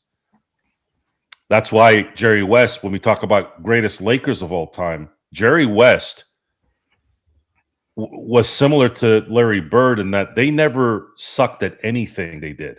That was how good they were. Larry Bird won an MVP. He won a Coach of the Year. He won an Executive of the Year. This man does not know how to fail in anything. Jerry West is the same thing. He doesn't know how to fail in anything. He's good at everything. Even though he didn't coach a long time, he still took a team to the Western Conference Finals, and lost to the eventual champion in 1977 at a time when the Lakers were pretty beat up that year in going into the Western Conference Finals. So again, I told you about giving John compliments about time and possession. Those little things that I told you about the players not running out of bounds, that's a Mike Tomlin thing. That's what bothers me. His inability to call timeouts the correct way. He doesn't do that well. When he challenges plays, he always loses 90% of the time. This is how many years? It's 19 years. I've never not watched a Mike Tomlin coached game. And you also have to give me some credit on this. And it's not just really me. He hasn't won a playoff game in 9 years. There is no team in the other 31 teams that would have kept him other than the Steelers. 9 years not winning a playoff game when all you are is state-of-the-art football team. That's not going to fly. And he's only been to the playoffs 4 out of the 19 years he's coached. That's unacceptable. I'm sorry. To me, that's not greatness. So, anyways, my hope is that Aaron Rodgers from 2010 shows up the rest of the way, and all the Steelers need to do is protect that man for 60 minutes for 4 more games. If you do that, that motherfucker will win you a Super Bowl. Because there's the competition right now in the NFL. I have not seen it this kind of mid since 1999. It's up for grabs. It's really up for grabs. I was talking again on Inside Sports Fantasy Football. Hopefully, get a chance to see it. If you're a member on the Lakers Fast Break, you can, and if not, just head on over to either where you get it on audio at Inside Sports Fantasy Football. I did say that there are several teams that can win, go all the way, and it's up for grabs. And I actually picked for my pick. It's actually a long shot. So I'll just leave it at that. But again, it is the Lakers Fast Break. Juan said it best. I hope I am wrong about Luka.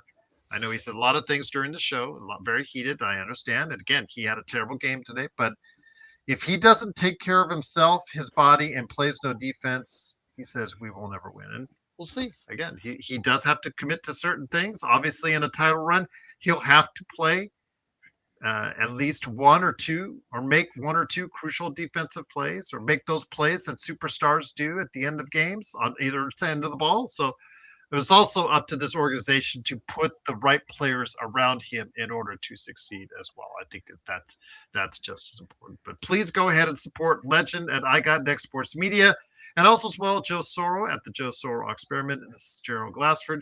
Thanks again for watching and listening. The Lakers do lose tonight. Unfortunately, and they do fall to 23-13, still 5th place in the Western Conference. But after 105 and 101 loss, the clutch streak is now over. Let's hope they can start a new clutch streak. Wild card. Look for John Morant to go to Houston. That might be more interesting, or Minnesota. I'm thinking those two both need a but. Man, that 20% 3-point. I don't think Minnesota has anything to give, though. I think they gave up a lot of that. They would give up Nas in order to make the try. I wouldn't do that. Nas and DiVincenzo? No, I wouldn't do that. Okay.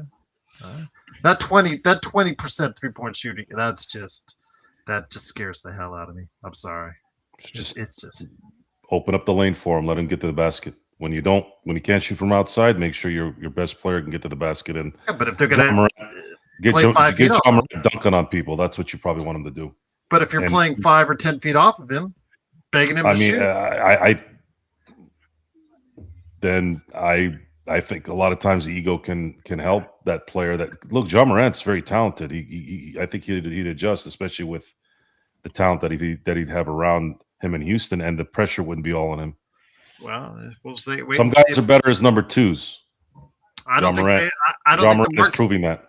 Well, I don't think the market's very high, and I don't think the return for him is going to be high either. And I think then Houston will. If Houston gets him, then everybody's in trouble at that point. There could be a problem there. We'll see what happens. But once again, it's Legend from I Got Next Sports Media. I Got Next Sports Media, and also the Experiments, Joe Soro as well. Thanks again for watching this thing.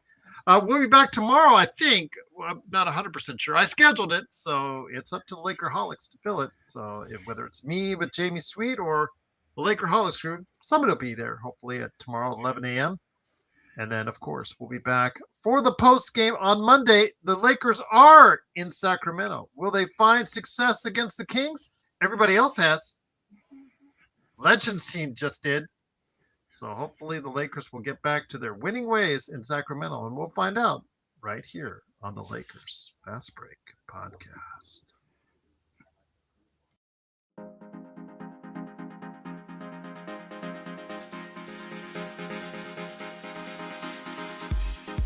That was the clip from the Luka day. I just noticed that. I snuck that in there.